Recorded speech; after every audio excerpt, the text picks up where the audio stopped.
과일 중 4개를 선택해서 2명의 학생에게 남김없이 나누어주는 경우의 수를 구해라. 같은 종류의 과일은 서로 구별하지 않고, 그러니까 사과인데 사과 1, 사과 2가 아니고 그냥 사과인 거예요. 무슨 말인지 알겠죠? 예. 과일을 한 개도 받지 못한 학생 없다. 2명한테 야, 너 사과 다 가져가. 배하고 다 가져가. 넌 받지 마. 이건 없다라는 거죠. 29번이니까 쉽지는 않은 문제예요. 선생님은 순열과 조합을 확통 문제를 이제 보면서 순열과 조합 보통 고배 법칙으로 다 해결을 하려고 많이 노력을 하거든요. 그러니까 공식을 막 적용하려다 보면 아, 이거 중복조합인가? 아, 이게 중복순열인가? 순열인가? 순열 조합까지는 좀 괜찮아. 근데 중복조합인가? 중복순열인가? 분명히 힘들어질 거라는 거죠. 그래서 실제로 그냥 해보는 거예요. 아까 우리 앞에서 몇 번 문제였습니까? 아까 26번이었잖아요. 그것처럼. 자, 과일을 써봅시다. 자, 우리 사과니까 뭐가 좋아요? A 하면 되겠네. A. 애플. 그죠? 배니까 B. 배는 페어인가? 배, B. 귤. 좋습니다. 헷갈리지 않죠? 사과와 배와 귤이 있어요. 2개씩 있습니다. 6개 중 4개를 선택해야 돼. 그럼 이 6개 중 4개를 선택했을 때 어떤 일이 벌어지지? 자, 사과, 귤이 있어요. 그러니까 이걸 보면 이게 예전 교육과정 여러분들이 없어진 과목이에요. 없어진 과목에 고등학교 때 안 배우는 게 있어요. 비둘기집의 원리라는 게 있는데 제가 가르치려고 하는 게 아니고 자, 잘 생각해 보세요. 이거 보니까 그게 딱 떠오르는데 비둘기가 10마리가 있어. 예를 들어서 비둘기가 10마리가 있어. 근데 비둘기 집이 9개가 있어. 9개. 9개가 있다고 합시다. 근데 비둘기 집에 빈 집은 없어. 누군가 살아야 돼, 비둘기가. 한 마리는. 비둘기를 막 집어넣어. 비둘기 니네 집이야 집어넣어. 그럼 여러분 다 한 마리씩 들어갈까요? 아니죠. 적어도 집 하나에는 몇 마리 들어가요? 2마리 들어가겠죠. 맞아요? 그거하고 똑같은 거예요.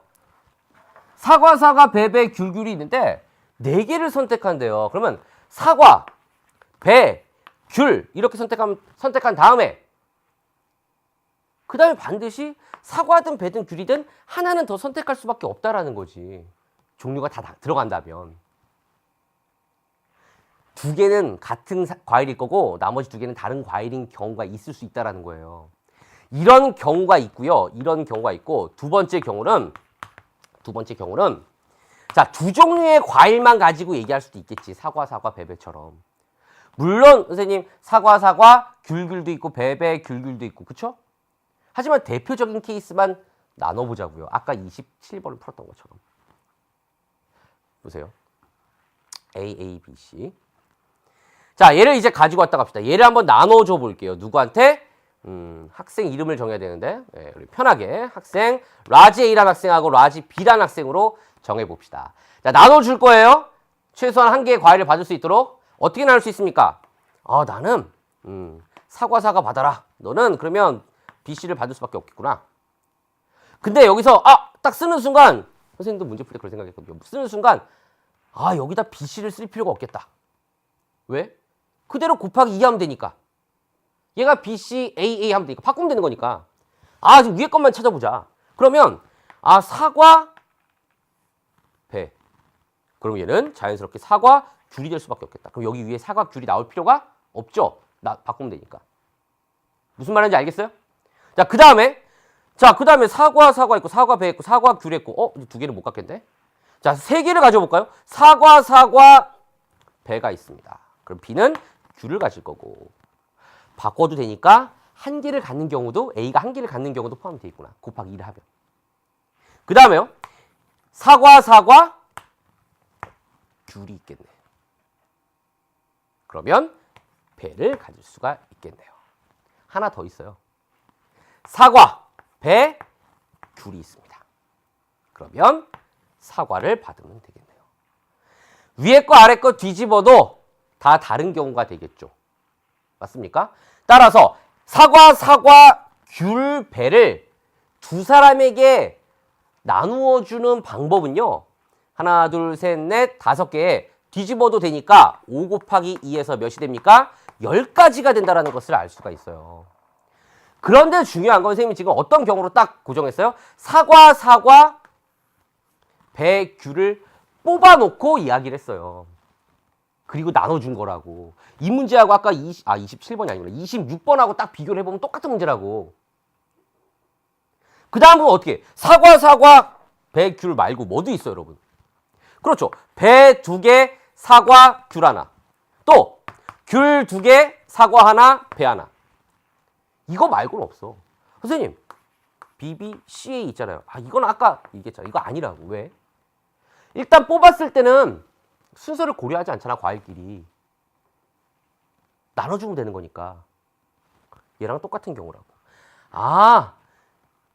BBAC, CCAB를 나눠줘도 이렇게 똑같이 10가지가 만들어지겠구나. 따라서 우리가 구하고자 하는 첫 번째 케이스에서는 10 곱하기 3에서 몇 가지가 된다? 30가지가 나온다라는 걸 알 수가 있고, 이제 두 번째 것만 해결하면 돼요. 두 번째 거는 아까 뭐였습니까? 과일 2개가 같은 게 있었고요. 그 다음에 세 종류의 과일이 다 나온 경우였어요. A, A, B, C인 경우. 두 번째는 아까 뭐였어요? 과일 2종류만 나오는 경우. 자, 얘를 이제 고정해 놓고 역시 나눠주면 된다고요. 누구하고? A하고 B한테 나눠주겠습니다. 자, 사과 받아라. 그러면 이제 배 받겠죠. 뒤집어도 배, 사과 똑같다고요. 곱하기 2 하면 되겠다. 2가지구나. 그 다음에요. 자, 사과, 배 받아라. 그럼 얘도 사과, 배 받겠네. 여기서 조심해야 됩니다. 뒤집어도 똑같다고. A가 사과 하나, 배 하나 받고 B가 사과 하나, 배 하나 받고 그거 하나로 다라고. 곱하기 2를 하면 안 된다라는 거. 그 다음. 자, 지금 2개 나눠줬어요. 3개 받을 수 있잖아. 사과, 배가 있고. 그리고 배 하나 받는 경우가 있다라는 거. 역시 바꿔도 된다라는 거. 다른 경우가 되니까. 왜 다른 경우가 돼요? 세상에 똑같은 사람은 없잖아요. 쌍둥이라 그래도 다르잖아요. 형하고 동생은 다르잖아. 형하고 동생 사람이 다르다고. 됐습니까? 하나 더 있어요. 배, 사과. 그러면 사과. 맞습니까? 이게 다. 자, 여기 2가지. 여기는 곱하면 안 돼. 왜? 똑같으니까. 순서를 바꿔도. 위아래. 얘는 2가지. 얘는 몇 가지? 2가지. 2, 3, 6 더하기 1. 총 몇 가지가 됩니까? 7가지가 됩니다. 하지만 얘는 어디까지나 사과 2개, 배 2개일 때 이야기예요. 그러면 우리는 배 2개, 귤 2개도 가능하고 사과 2개, 귤 2개인 경우도 가능하겠구나. 총 3가지 케이스가 있을 거고 각각의 케이스에 7가지씩 있으니까 7, 3, 21이 되겠구나라는 것을 알 수가 있겠죠. 그래서 우리가 구하고자 한 답은 30 더하기 21, 51이다 라는 답을 얻었습니다. 29번 문제 쌤이 보여준 풀이는요. 저는 개인적으로 상당히 의미가 있다고 생각을 해요. 순열거저합, 이 경우의 수 문제가 사실 선생님들한테는 되게 어렵거든요. 여러분이 보시기에 막 수학 선생님들은 막 다 천재인 것 같죠. 그래갖고 이건 중복조합이고 이건 중복순열이고 막 공식을 막 써가지고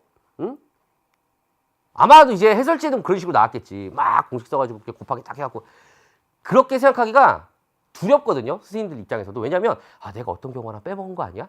내가 뭔가 하나 카운트를 더한 거 아니야? 경우의 수의 핵심은 빠짐없이 세는 게 중요하고요. 중복해서 세지 않는 게 중요해요. 빠짐없이 세기 위해 실제로는 쌤이 해봤다고요. 어떻게? 빠짐없이 세기 위해 요 케이스 아니면 이 케이스 2가지로 나눌 수가 있고 중복해서 세지 않기 위해 이런 경우 내가 규칙을 바꿔서 나눠줘도 똑같은 경우가 되는구나. 그렇게 계산을 해냈다고요. 26번 풀이와 비교해서 보시면 분명히 얻어가는 게 있을 겁니다. 좋습니다. 자, 이렇게 해서 29번까지 이야기를 했고요. 자, 여기까지 오느라 정말 고생 많이 하셨습니다. 이제 마지막이죠, 여러분. 1번부터 쭉 이제 온 친구도 있을 거고, 그리고 나는 29번, 30번만 볼래. 뭐 그런 친구도 있을 거고요. 아니면 난 30번만 너무 궁금했어. 시험 끝나고 나서 뭐 그런 친구도 있을 겁니다. 자, 마지막입니다. 3월 학평의 30번 문제입니다. 자, 앞에서도 말씀드렸지만 1번부터 30번 중에 당연히 제일 어려운 문제는 30번이었습니다. 예. 보통은 30번이 가장 어렵죠. 역시 이번에도 30번이 그 다른 앞에 1번부터 29번에 비해서 난이도가 훨씬 더 높았던. 다른 거는 그래도 좀 해볼만 했던 것 같은데 30번이 좀 어려웠던 것 같아요. 선생님 30번을 어떻게 푸는지 잘 보세요. 그냥 쭉 풀이를 하는 게 아니고 아니 왜 그런 생각을 해야 되지? 아, 난 이걸 해석이 안 돼. 그럼 선생님은 얘를 해석하기 위해 어떤 전략을 사용했지? 아주 실전적인 풀이를 보여드릴 거예요. 선생님이 여러분한테 실전적인 풀이를.